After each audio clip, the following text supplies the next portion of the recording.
안녕하세요. 가치현입니다. 8월 28일 목요일 국내 시장이 마감되었습니다. 자, 우선은 영상을 시작하기 전에 제가 썸네일 관련 의견을 여쭤봤었고 댓글이 상당히 많이 달렸습니다. 평소에는 뭐 20개 정도? 그 정도 댓글이 달렸다면 어제는 무려 100개 이상 댓글이 달렸더라고요. 그래서 적극적으로 의견을 주셔서 정말 감사하고요. 그리고 또 의견들을 종합해서 보니까 기존의 글씨 썸네일 있죠? 그게 낫다는 의견이 더 많았던 것 같습니다. 제가 숫자를 다 세본 것은 아닌데 한 8대1 내지는 9대1 정도? 그게 훨씬 더 많은 것 같더라고요. 그래서 여러분들 다수 의견들을 글씨 썸네일로 올릴 것이고요.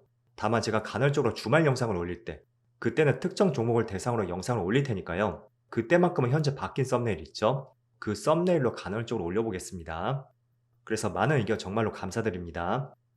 자, 먼저 코스피는 오늘 0.2% 상승이 나왔고 아쉽게도 3200포인트는 돌파하지 못했습니다.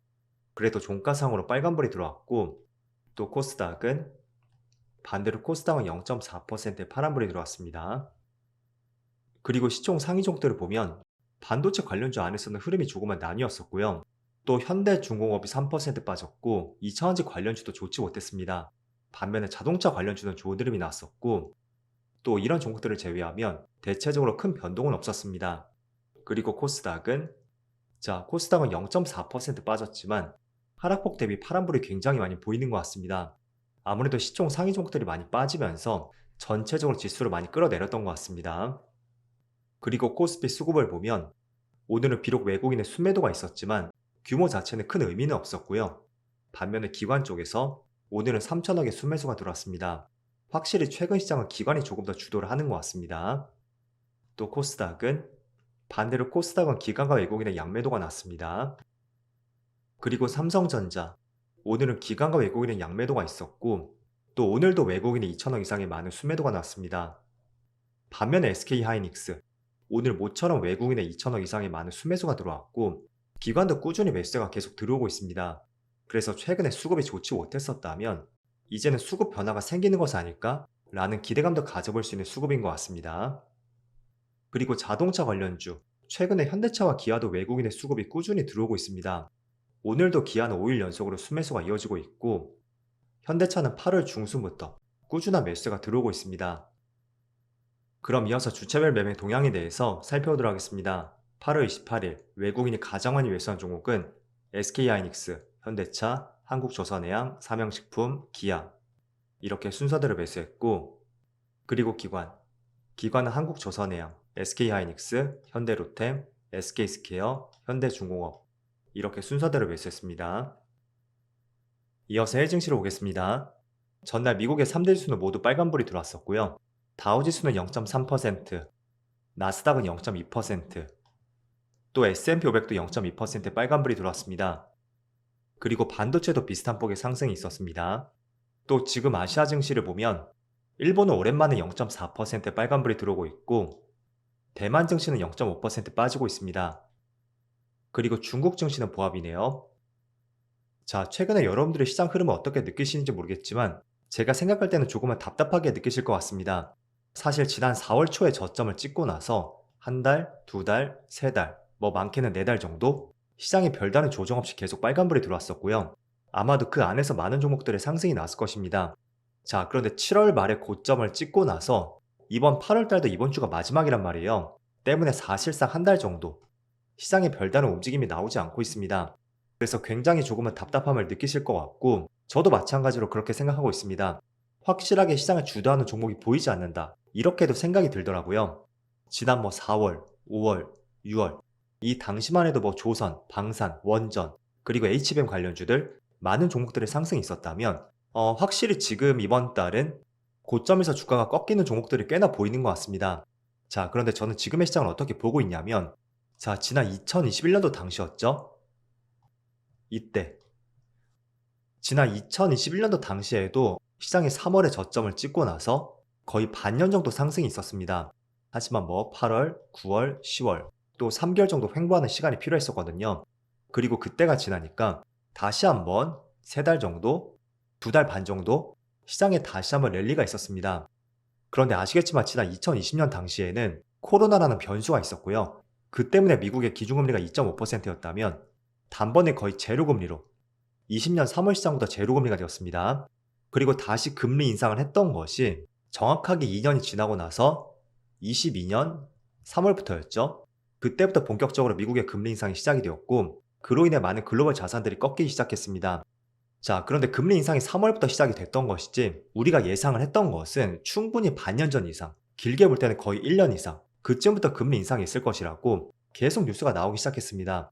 그래서 그때부터 주가가 꺾였던 것이지 지금은 저는 우리가 금리 인상에 대해서 걱정할 타이밍은 아니란 말이죠. 연준에서도 금리 인하를 시사했었고 또 12월 금리 인하도 기대를 하고 있습니다. 자, 그렇다는 것은 금리가 내려가면 내려갔지 이제는 올라가는 것은 걱정할 수 있는 그런 구간은 아니라고 할 수가 있습니다. 그럼 우리가 지난 21년도 고점, 이때처럼 시장의 고점에 대해서 걱정할 수 있는 타이밍은 아니라고 생각이 되고 저는 개인적으로 지금의 시점이 지난 20년 8월에서 10월 재차 상승을 위한 쉬어가는 과정이지 않을까라고 생각을 하고 있습니다. 자, 지난번 이 당시에도 보면 지수 자체가 과열권에 접했었고 그 과열을 시키는 과정으로서 고점에서 기간 조정이 있었습니다. 정말로 고점이고 꺾이는 것이 맞다면 이렇게 시장의 고점에서 우측으로 기어가는 모습이 나오지 않을 거예요. 예시로 21년도 이때 있죠. 진짜 고점이라면 의미 있는 이평선, 이런 이평선이 다 깨지면서 분명히 역배열이 만들어질 겁니다. 그래서 지금 지수가 3100포인트를 조금 넘긴 시점에서 3200포인트를 강하게 돌파하지 못하고 있습니다. 자, 그렇다는 것은 지난번 20년 8월에서 10월 이 사이 구간이죠. 그때처럼 고점에서 과열을 시키는 과정이 발생이 되는 것이고 또 한 단계 상승을 위한 에너지 축적 과정으로서 지금의 위치를 빗대어 보는 것이 맞는 것 같습니다. 그리고 한 가지 덧붙여서 말씀드리면 자, 지금 시장을 냉정하게 바라보세요. 지금 여러 가지 이벤트와 재료가 모두 끝났습니다. 그리고 지금 하반기를 보면 딱히 기대감을 가질 수 있는 어떤 모멘텀과 재료, 그게 살짝 보이지가 않는다는 거예요. 그래서 만약에 9월에 금리 인하를 본격적으로 다시 한번 시작을 한다면 자산가치 상승에 대한 기대감을 다시 한번 짚어볼 수가 있고 또 지금 8월 시장은 냉정하게 본다면 실적 시즌이었습니다. 그럼 지난 2분기에 가파른 상승이 나왔던 여러 가지 종목들이 있었을 거예요. 그 종목들에 대한 결과를 확인하는 한 달이었다고도 할 수가 있습니다. 그래서 이제 본격적으로 8월이 끝나게 되면 실적 시즌도 마무리가 되는 것이고 이제는 정말로 찐 하반기에 대해서 시장이 다시 한번 새롭게 해석을 할 수가 있으니까 최근 한 달 동안 너무 쉬어갔다고 해서 부정적으로 볼 수 있는 부분은 아니다. 이런 말씀 드리겠습니다. 그래서 지난 2020년 당시 있죠. 그때도 시장이 하반기에 다시 한번 2차 랠리가 왔었잖아요. 하지만 그 과정에서 7월부터 9월이었나요? 3개월 정도 고점에서 굉장히 횡보하는 움직임이 있었습니다. 그렇지만 누누이 말씀드리지만 저는 3,000포인트 이상에서 계속 맴돈다는 것이 이제는 주식시장의 앞자리가 3이 보인다는 것이 여러분들이 보실 때도 새롭지 않으실 겁니다. 그래서 그 위에서 계속 움직인다는 것은 에너지 축적 과정으로 보시면 좋을 것 같고 자, 그럼 정말로 하반기에 다시 한번 랠리가 나온다면 어떤 업종이 시장을 주도할 수 있는지 이제는 그런 부분에 많은 공부를 해보시면 좋을 것 같습니다. 과연 상반기에 주도를 했었던 조선, 방산, 원전 이쪽이 다시 한번 시장을 주도할 수 있는지 또는 그동안 못 갔었던 업종들이 있죠. 뭐 반도체라든지 자동차 그리고 AI 정책주들 또 한 번의 새로운 주도주가 나올지 그런 부분도 개인적으로 한번 생각해 보시면 좋을 것 같습니다. 자, 그리고 20년과 계속 비교를 하고 있는데 과거 20년도 당시에도 마찬가지였어요. 상반기 주도주가 플랫폼 기업, 2차 전지, 그리고 비대면 관련주였죠. 그런데 3개월 동안의 조정을 거치고 나서 하반기 주도주는 단연코 삼성전자였습니다. 그래서 그런 움직임이 또 나올 수도 있으니까 지금 좋은 흐름이 나왔다고 해서 그게 하반기의 주가 상승을 또 보장하는 것은 아닙니다. 때문에 이번에 많은 기업들의 실적 발표가 있었잖아요. 그 실적을 토대로 하반기와 내년 상반기 시장에 대해서 더 기대감을 가질 수 있는 업종이 있을까? 또는 재료와 모멘텀이 있는지 이런 것들을 살펴보신다면 조금 더 명확하게 종목들을 선별해 볼 수가 있을 겁니다. 자, 그리고 오늘 새벽에 엔비디아 실적 발표가 있었습니다. 예상했던 대로 역대급 실적이 나왔고 그럼에도 불구하고 시외에서는 3%가 빠졌습니다.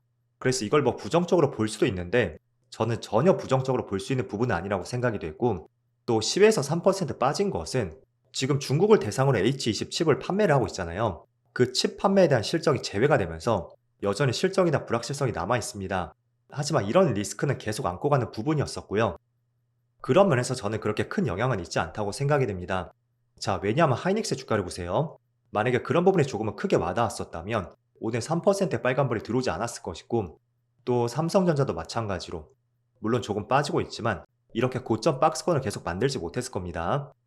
그래서 반도체 관련주는 이제 불확실성이 많이 해소가 된 타이밍입니다. 첫 번째로 한미 정상회담, 그리고 엔비디아 실적 발표, 또 잭슨홀 미팅, 또 실적 발표까지 여러 가지 단발적인 이벤트가 모두 끝난 시점이니까 이제는 종목을 바라볼 때 그런 우려감보다는 단기간에 조정을 마치고 올라갈 수 있는 그 방향에 대해서 조금 더 주목을 해보시면 좋을 것 같습니다. 그래서 반도체는 여전히 저는 좋다고 생각이 됐고, 엔비디아의 가이던스를 보더라도 지금의 실적 고점에 대한 인식은 전혀 없습니다. 하반기와 내년 시장까지 계속 좋을 것으로 판단이 되니까 이런 부분에 주목을 해보시고, 또 엔비디아의 주가가 꺾이지 않는다면 전반적으로 국내 반도체 기업들, 특히 HBM 관련주죠. 그쪽 관련주도 주가는 크게 꺾이지 않을 것입니다. 그래서 반도체는 그렇게 한번 정리를 해보겠고요. 자, 그리고 휴머노이드 로봇 관련주. 이쪽 관련해서 한번 말씀드려보겠습니다. 일단은 몇 개 로봇 관련주는 좋은 흐름이 나오고 있지만 전체적으로 로봇 관련주를 보면 그렇게 시장에서 많은 주목을 받지는 않고 있습니다. 자, 그런데 제가 최근에 로봇 관련주를 조금 관심 갖자고 하는 것은 몇 가지 근거가 있고요. 차례대로 한번 말씀드려보겠습니다. 이거는 약간은 테마성 이슈가 될 수 있는데 최근에 국회에서 노란봉투법이 통과가 되었습니다. 그래서 기업들의 생산 체계를 로봇 쪽으로 도입할 것이고 그 속도가 빨라질 것이란 전망이 있습니다. 물론 이거는 약간은 테마적인 내용입니다. 그래서 이 내용만 가지고 투자를 하기에는 절대적으로 리스크가 있다고 생각이 되고, 그렇지만 두 번째, 자, 정부에서 지난주쯤이었나요? 휴머노이드 3대 강국이 되겠다는 포부를 발표했었고, 또 물류를 시작으로 해서 제조, 건설, 휴머노이드 로봇 산업 전반에 도입하겠다는 발표도 같이 나왔습니다. 그리고 세 번째는 엔비디아가 차세대 먹거리로서 신형 로봇 반도체를 출시했고, 이것도 로봇 관련주에 대해서 한 가지 기대감을 가져볼 수 있는 재료가 될 것 같습니다. 자, 그래서 몇 개의 로봇 관련주를 보면 최근에 로봇 관련주는 철저하게 소외가 되었고요. 물론 몇 개의 로봇 관련주는 반등이 나오긴 했지만 전반적으로 시총이 높은 기업들, 이런 로봇 관련주는 시장에서 움직임이 나오지 않았고요. 지금 보시는 레인보우 로보틱스, 현재 약 5개월 정도 주가가 별다른 움직임이 나오지 않고 있습니다. 그리고 두산 로보틱스, 마찬가지로 지난 6월에 한 차례 상승이 나왔고 그 중심선 부근에서 계속 횡보하는 움직임이 나오고 있습니다. 그리고 이 종목들을 보면 수급도 괜찮거든요. 지금 휴머노이드 로봇 이슈가 나왔던 것이 본격적으로 나왔던 것이 지난주부터였습니다. 그래서 2주 동안의 수급 변화를 보면 물론 아직까지는 적극적으로 들어오진 않고 있지만 외국인 쪽에서 두산 로보틱스는 집중이 되어 있고 또 레인보우 로보틱스도 마찬가지로 외국인이 계속 주도를 하고 있습니다. 그래서 하반기를 주도할 것이다, 이렇게 단정적 볼 수 있는 것은 아니지만 어쨌든 기대할 수 있는 재료가 있고 또 그게 단발적이지 않다라는 것은 만약에 하반기에 정말로 시장이 3,200포인트를 돌파해서 지난 20년 고점, 그 고점마저 돌파하게 된다면 그때 새로운 주도주가 될 수도 있지 않나? 한번 이런 생각을 해보자는 취지에서 말씀드린 것입니다. 그래서 저의 생각이 무조건 상승을 보장하는 것은 아니니까 여러 가지 아이디어 중에 하나로서 한번 로봇 관련주를 접근해보고 관심을 가져보자는 취지로 말씀드렸습니다. 그래서 한번 생각해 보시고요. 자, 그래도 다행히 오전장에는 시장 흐름이 그렇게 좋지 못했었는데 오후장이 되면서 다시 한번 빨간불이 들어왔습니다. 어쨌든 8월도 이제 며칠 남지 않았으니까 다들 8월 마무리 잘 하시고요. 저는 내일 영상에서 다시 찾아뵙도록 하겠습니다. 모두 즐거운 저녁 되세요. 감사합니다.